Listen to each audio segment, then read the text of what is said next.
presidente ako. Nagagastos ako sa gobyerno. Bakit ako magbubuhay sa mga putang inang yan? Eh kung yung pera na ipapakain ko dyan sa preso, ibigay ko na lang doon sa mga tao dyan sa walang bigat. So mas okay kung patayin sila kaysa ipreso sila? Wala pakialam dyan sa kriminal, ma'am. So thank you for making that record. Pakialam sa kriminal kung saan silang impernong gusto nilang pumunta. Well, to make your own history in this planet. Yes, Mr. Yun Chair. ang gusto nilang mangyari.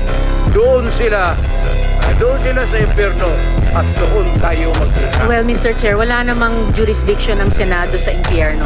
Dito lang sa bansa natin pwede tayo mag-investigate. Doon tayo pupunta. Well, wala po akong ambisyon pumuntang impyerno pa.